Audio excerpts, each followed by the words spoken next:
Good afternoon, and welcome to today's Museum of Science live program.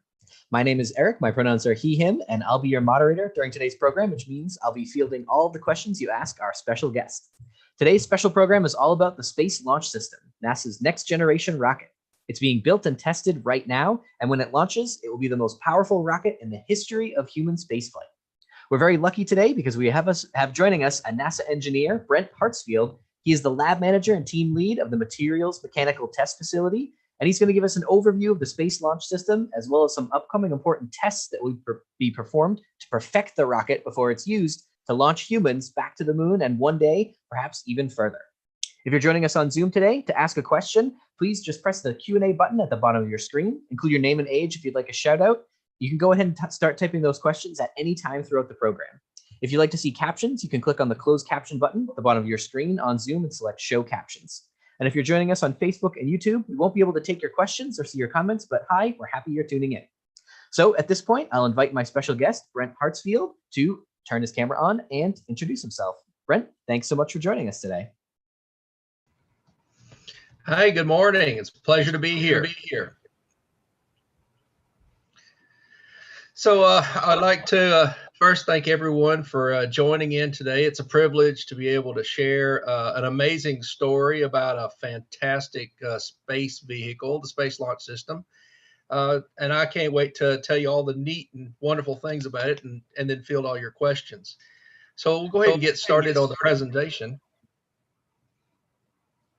And if I start chopping up on you or anything like that, then you guys are going to let me know, and I'll turn my camera off so that you can understand my voice a lot better.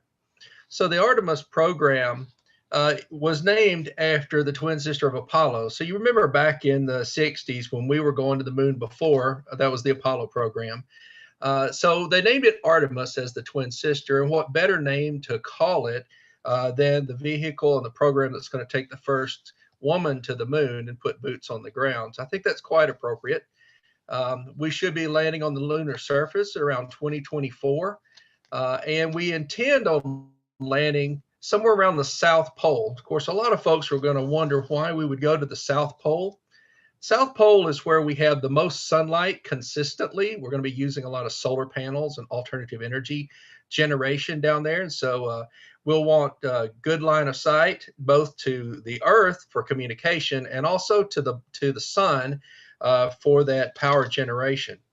If you guys are interested in alternative energy and you notice all these solar panels that are sitting around on the roofs of houses, well, it's basically the same concept. We've got batteries and solar panels and all of the alternative energy technology that's being perfected on the ground today. We're utilizing that in space. I mean, if you think about it for a minute, we don't fly with extension cords. We have to carry it with us, and that's what we'll be doing. Also on the surface of the moon down there close to the South Pole is the best chance of locating the water. Now, you may have heard on Monday, we announced that water has been discovered on the moon. And this time it's on the surface, and we have been able to detect that. That's a pretty major announcement right there. We're pretty excited about that. You know, and some folks would want to know, why is that important to us? Well, we'll get into it a little bit later on in the presentation, but let's just say for right now, when you want to go up there and you want to build things and you need some form of water or liquid in order to construct maybe a habitat or something like that, it's a whole lot better to find it locally than have to transport it all that way and waste a lot of weight when you can carry other things with you. So the vehicle that we have designed and built, the SLS Vehicle, Space Launch System, is a pretty big rocket, as was alluded to earlier. It's going to be the largest, most heavyweight vehicle that's ever been known to man. Will carry the most thrust and be able to carry the most poundage into weight into space. But really, the big question is, why build something so big? Well, really, the design of the vehicle is determined by the mission need that we have. So if we're just going to go up to the ISS, you know, we don't need that big of a vehicle to get up there. That's low Earth return. So, you know, we're only going to get up to about 17,500 miles an hour to get up there and catch up to the space station. It doesn't require that much to get there. But when we're talking about going to the moon, we have to be able to escape Earth's gravity. Earth is kind of selfish like that. It want us to hang on for a little bit and keep us around. When we're trying to get away from it, you've got to get moving a little bit faster, and that requires more thrust. It requires a bigger vehicle because we're not just 3 hours away where we could easily come back and and pick up supplies, or we can easily send supplies. We have to take it with us, so it's like packing a lunch. But you're packing a lot more than that. 3 days away, it's kind of hard if you run out of supplies. And if you think about it for a second, there aren't any Walmarts or corner convenience stores, hanging out around the moon at these days. And when you get to talking about a little bit more, when you go to Mars, that's even further out. So you're going to need more vehicle and more tonnage that you can carry with you so you can sustain life for a longer period of time. That requires more thrust to escape, and that requires bigger vehicle and more cargo to carry with us.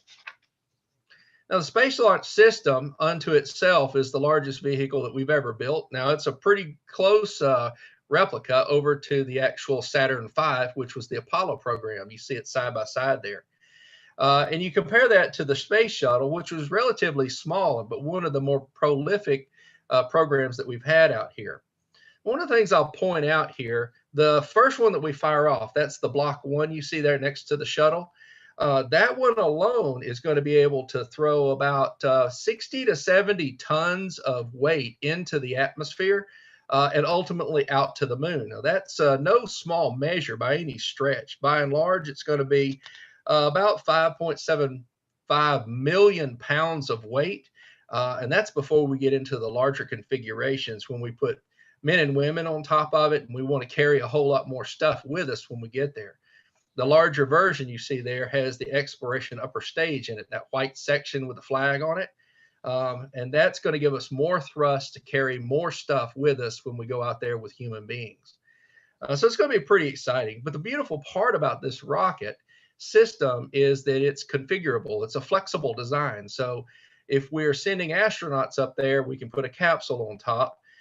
If we're sending cargo up there, we have a different configuration that looks like a big nose cone on top of it. It's not a pointy dart, but it's a big bulb on top. And we can put upwards of 170 tons of cargo in there. I'm expecting that we're probably going to see the gateway attached to the top of that. We'll talk about the gateway. That's going to be our ISS 2.0 that's going to be hanging around the moon, as well as the lander and a few other things that we're going to need when we get up there and we hang out for a while.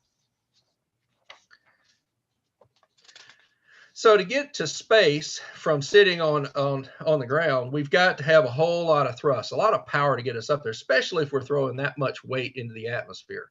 So we use, to get us initially off the ground, solid rocket boosters. Much like back in the shuttle days where we had four segment rockets, the ones on the SLS are 5-segment rockets. Now, those are solid rocket. That means the fuel is poured into the middle of those things and it solidifies in a defined pattern that is a thrust profile. Basically, there's a pattern inside of that allows more surface area to burn, and it allows us to really model how the thrust burn pattern works. What you're watching there is one of the static tests that we did out in Utah. Those things that were flying out the back of it is called the plug. That's a big plug that we put in the bottom so no one can accidentally set one of those off, because once you light a solid rocket booster, it doesn't slow down. It doesn't stop until it's burned completely out. Now, for our solid rocket boosters, they're running at about 177 feet tall, about 17 stories tall, and they're almost as tall as the Statue of Liberty itself. Now, on the bottom of the core stage, we actually have 4 engines called the RS-25 engines. You see them there with the red covers on top of them.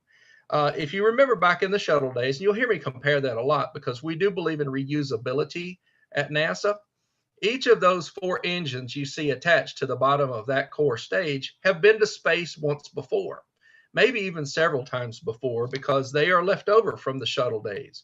When we would return the shuttle to the ground and we would refurbish the engines, we have been able to pull those out of storage as tried and true, used engines. We've refurbished them. We've put a new thrust profile on them. And now we're attaching them to the bottom of the core stage, which is fantastic. But unlike in the shuttle days when they came back and we used them again, this will be their swan song. They will be allowed to burn up in the atmosphere on the return. So this will be their final go out in a ball of flame. Now, of course, when we get down to test these out, and you're watching an engine test right there, you see the rainbow on there.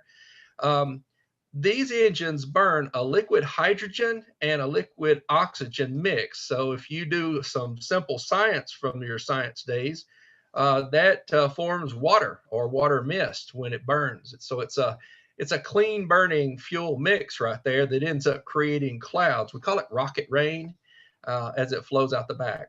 The core stage you're looking at there, before it was shipped off to Stennis for the green run test, has an orange foam around the outside of it that's adhered to it. That's just to kind of insulate it and to keep the cool and the hot from getting hot. Ultimately, it's a total of 212 feet tall before you get to that cone-shaped stage adapter when we start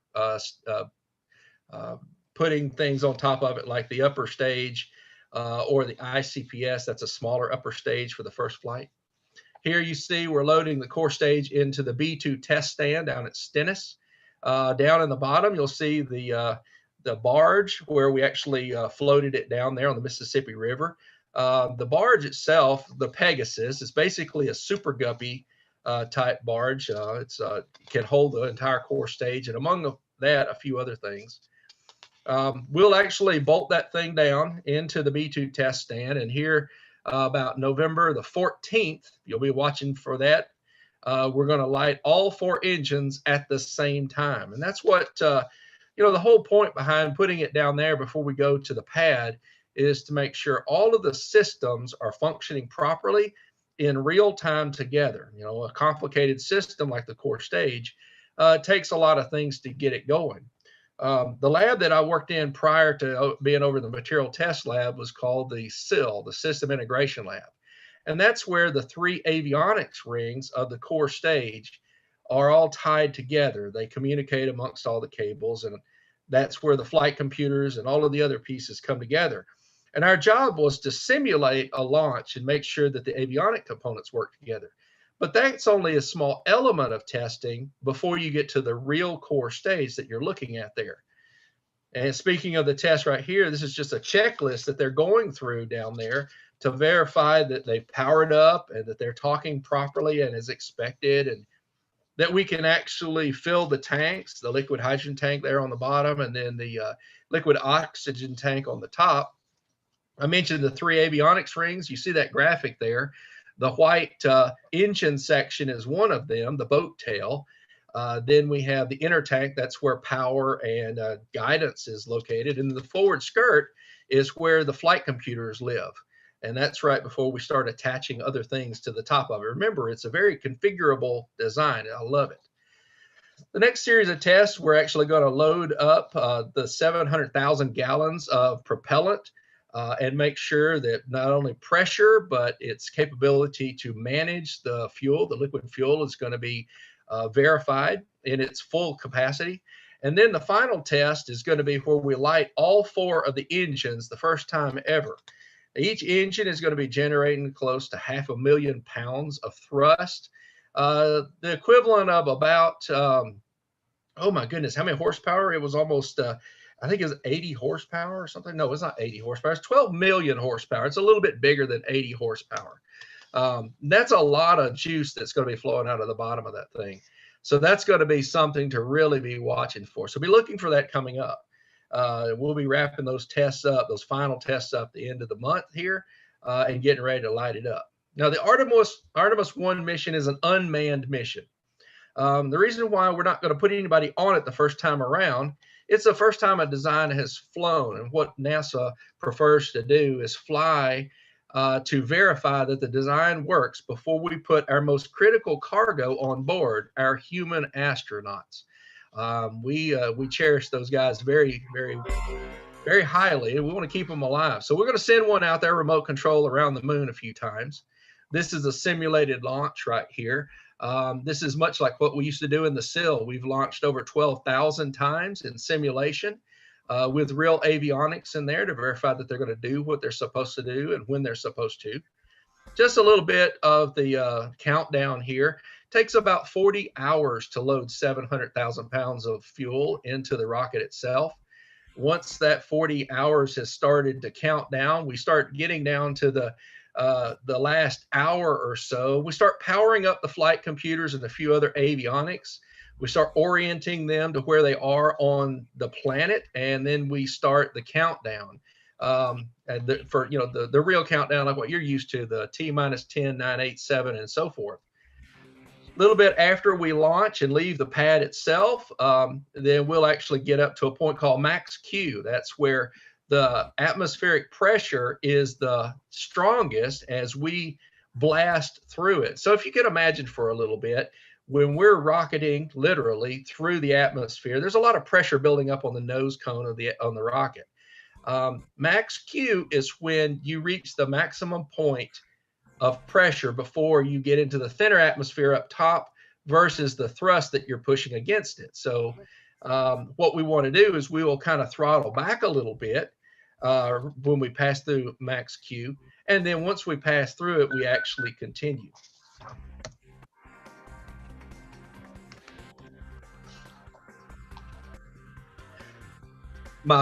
Sorry about that. A little pause there. My laptop kind of locked up on me. It was kind of nice. Okay, so I'm back again. Once we go up through the atmosphere, we start shedding a lot of things as we go up through the atmosphere. The more weight we can shed off the side of it, the better off it's going to be.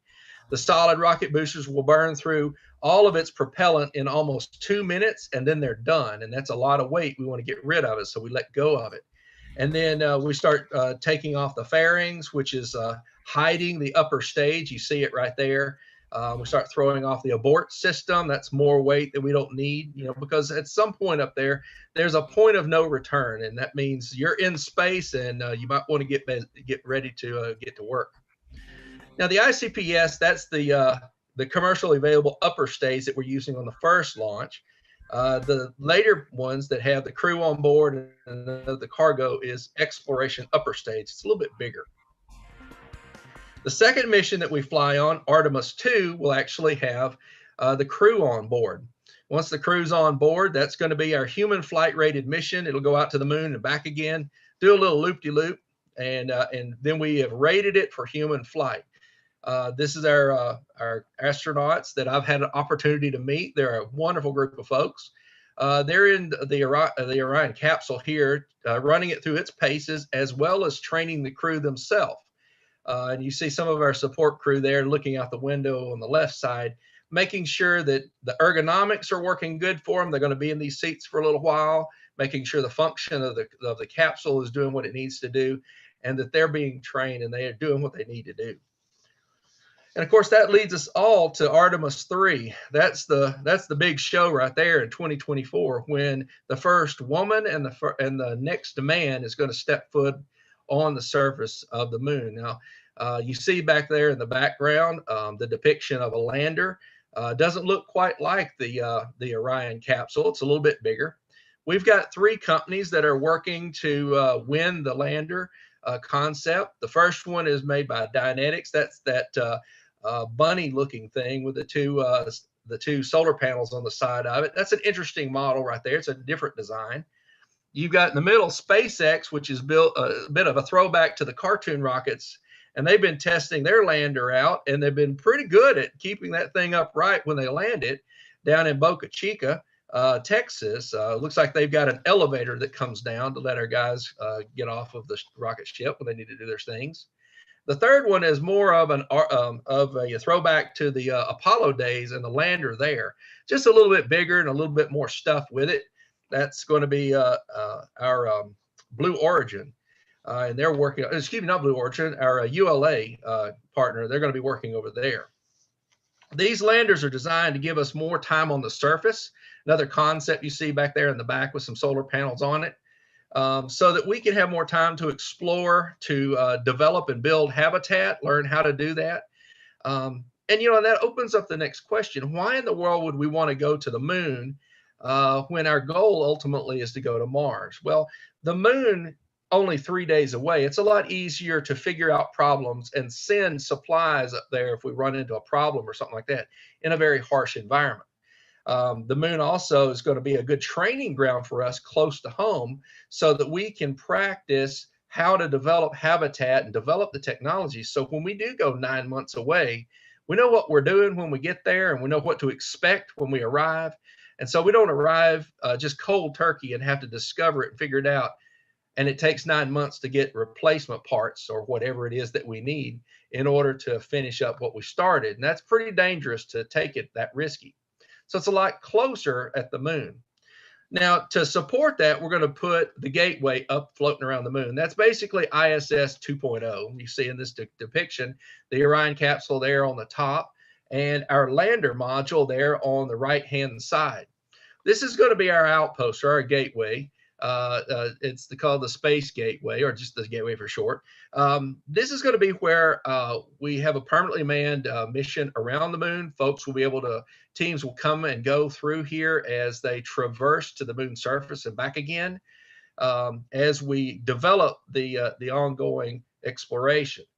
Ultimately, this is setting the stage for the next place we're going to go to, which is Mars. Some folks will know, when are we going to get to Mars? I'd say that's probably going to be in the 30s to 50s from where we are right now. We're looking at 2024 to be landing on the moon and start our development there. Mars is a harsh environment, just like the moon. So just like we built on our successes of the past 20 years of the ISS and life in space, we'll be building a gateway based on that technology and our capabilities of getting there. Well, the moon will be doing the same thing for our next step to Mars and developing the habitats and the capability of getting on and off the surface, as well as our capabilities of having a space station around the outside of it. Now, Mars is a little bit different from the moon just because of the atmosphere. It's a little bit different landing over there, but all in all, it's going to be a lot of fun. Now, for those of you guys who are very excited about space, maybe interested in joining a fantastic team that I've been fortunate to join, there's a lot of different things you can do there. If you're not into being an astronaut, there's more stuff that you can do. You can help build a launch pad. You can be a flight controller, avionics technician. The lab that I came from, we had avionics technicians. It's not just airplanes in there. You can be an intern, and you can come down and build your career off your intern experience. We do a lot of social media as well. We like to let the public know, like today, what we're up to and the exciting things that we're doing. We're designing spacesuits to make it easier for our astronauts to maneuver around. Geologists, let's think about it for a second. We're going to a big rocky planet. We want to know if there was water there. Well, the rocks and the soil can tell us if there was water there, if it's present, or if maybe it's underneath the surface. And if you really like swimming and diving, you can be an astronaut trainer and you get to go scuba diving every day. And there's a whole lot of other things that you can do. So I know you guys are going to have a ton of questions about this. I know you're very excited about what we're doing. These are a couple of places that you can follow the SLS journey as we go back to the moon and ultimately to Mars. You can go to either of these places right here. They'll be on the presentation. You can find us on most all of the YouTubes and go directly to NASA itself. So that's the end of the presentation today. What we'll do is we'll open it up for any question and answers, and I'll do my best to answer them for you guys. So why don't we go ahead and do that? All right, thanks so much, Brent. And yes, we do have some questions coming in. And folks, if you have more questions, again, you can use that Q&A button on the bottom of Zoom to type them in. We'll have Brent answer them. Our first one comes from Sylvie. You talked a little bit about the space shuttle and using some spare parts. What are the big differences between the space shuttle and this new system? The biggest difference is going to be size and the capacity to launch weight into space. The space shuttle is very reusable. And while we do have reusable parts like the Orion capsule for the SLS vehicle, most of the SLS vehicle is going to be returned and burned up on its reentry. But there's still a cargo limitation to the space shuttle platform versus the cargo platform that what we're doing. The space shuttle was not designed to go into deep space. It was low Earth orbit activities. Whereas the SLS vehicle is the only exploration class rocket that's been developed, designed to take our human beings and the equipment we need into deep space on a regular and reliable manner. So it's bigger, it has more thrust to get the stuff into the atmosphere and up into space, and then also to be able to sustain life once we get there. And we got a great question from Isabella. This is the biggest rocket ever. Will launching in it be scary? Do we know that yet? Well, with anything, if you think about it for a second, a rocket launch is basically a very large controlled explosion. And you're going to be lighting an extremely large explosion underneath the chairs of our astronauts. So there is a certain element of fear associated with that. But what I've noticed in the astronauts that I've had the privilege of meeting is that they are ready for it. Matter of fact, they're very excited about it too, because there is an adrenaline rush to it. And if you've ever watched any of the launches that have been put out on YouTube, you'll find that most all of our astronauts are very, very excited about it. So is it scary? I guess there's some fear to it, but I would say by and large, it's a very big thrill and privilege to be on top of it. And the fact that we go through so much testing to get there, the safety has been taken into account, pretty significantly. So there's a large confidence level that nothing's going to happen. So yeah, at that point, it's a giant Six Flags ride, and they're buckled in, ready for it. Sylvie, who is 10, wants to know, how long does it take to build a rocket? We've been working on this design for several years now. Obviously, we want to get it right, and so we're testing a lot. We tested over in the SIL. We've been working on that for almost 8 years total, about 12,000 simulated flights, and probably up to about 20,000 flights. And that's just the avionics. And at the same time, we're testing the real core stage rocket, bending and poking at it to see how much it can take. It takes a little while to get us to that when you have a first newly developed design. So I'd say 10 to 15 years by the time you get there.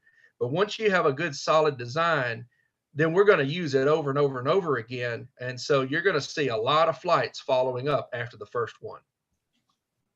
So a couple of people, Jamie, Laura, Adrian, have asked about the astronauts for these first missions. Have they been chosen yet? They have been chosen. We had in the SIL, we had the first astronaut class, and there was probably about 15 to 20 of them that came through to experience the inside of the rocket. It's 27 feet across, kind of big cavity. But they chose out of those folks the first men and women that were going to be on those flights. So yes, they have been chosen. But if you're interested in being an astronaut and maybe living a career in space, you need to apply right now, because we're taking applications. We got another question. Will the SLS ever be used to launch anything besides astronauts? Absolutely. I anticipate we're going to put the Space Gateway up there, the one that's going to be around the moon. We're going to have habitats. We're going to have landers. We have cargo that's going to be going up there, along with the cargo that some of our partners like SpaceX are going to be helping us with as well. It's not going to be just us up there. But there's going to be a lot of other things that we're going to put out there. The Space Launch System was also slated for the Europa mission, which was a lander for the moon Europa out around Jupiter, where we believe that there is a liquid water surface underneath the frozen surface on the top. We want to go see if there's anybody living there. And how do the astronauts train for the missions and controlling the rocket? Do they do simulations? What other kind of training do they have to do? All of the above, really. You saw the picture where the astronauts were inside the Orion capsule and in their flight suits there and learning to use what buttons and where. But they also have to train for weightlessness, and that's where they were. There's a good picture of them inside the Orion capsule. And so they go through their procedures and the processes. And if something happens, what do you do? They train for a long time on how to handle issues and standard procedures that happen to come up. but they have to train for weightlessness. That was a picture on the last slide of them underwater. That's the best way we can use neutral buoyancy and help them understand how to move and operate in the lack of gravity outside. And of course, we also have classrooms where we'll set them down. There it is in the lower right corner. You see them underwater down there. And so, and then there's going to be the efforts of what they do on the moon. And so we'll probably take them out to a desert somewhere or some kind of a similar environment. We'll have them doing geology out there. So yeah, there's a lot of training that goes into being an astronaut, but I guarantee you they're having a ball doing it. We got a question from Arian about the test stands that you had some videos of the testing. Are those ones that have been used before? Someone who might recognize them?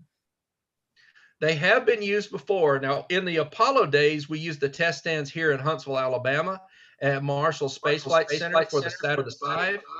But down in Stennis, which is in Louisiana and Mississippi, they're right there kind of close to the border. Then that's the B2 test stand. Now, that's the largest one that we've ever built. So that, I mean, it's the biggest rocket that we've ever had. And so we don't want it to take off before we're ready for it. So we need to bolt it down pretty significantly. This test stand has been used before on some other missions that we've worked on. But yeah, this is going to be the best one to put the core stage into. And when we do these tests, are people going to be able to follow along, maybe even watch them as they happen? Oh, absolutely. I'm pretty confident that we're going to burn up a few servers and maybe crash a few of them because there's going to be so many people watching it. So what I would offer to you is be looking on the NASA website, on the NASA YouTube site. There's a lot of great videos that are out there. Facebook, NASA's out there, and a lot of our partners that are out there, including the Museum of Science here in Boston. I'm sure that they're going to be publishing that test, the Green Run test down in Stennis. So look for it around the 14th because that is going to be a very significant event. It's going to be an 8-minute fire. It takes 8 minutes to burn all of that fuel through those engines, and so that is going to be something to see. It's going to be the most powerful thing that's ever been ignited. That's really exciting. Can't wait to watch it along with you. We've got time for one more question, Brent, and that is from Kieran, who is 6, who wants to know what type of subjects should they learn to work at NASA or one day become an astronaut? Well, the sky's the limits for you.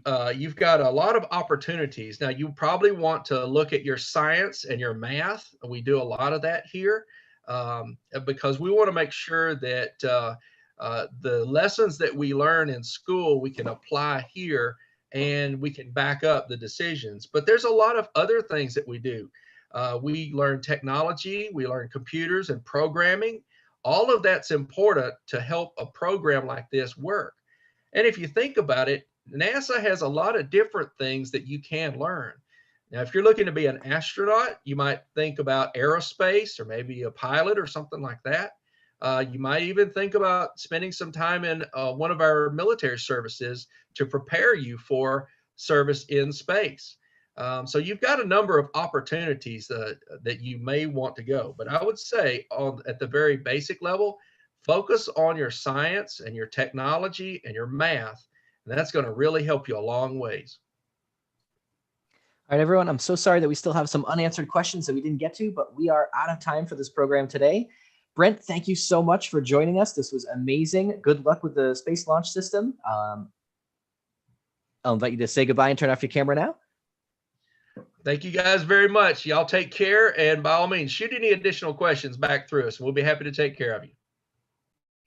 All right. And thank you to everyone for tuning in and asking such amazing questions. We have many more of these live programs as well as other things that we do on our virtual website. So follow us on social media or check out MOS at home at mos.org to see what else we're up to. Thanks, everyone. Enjoy the rest of your day, and we'll see you next time.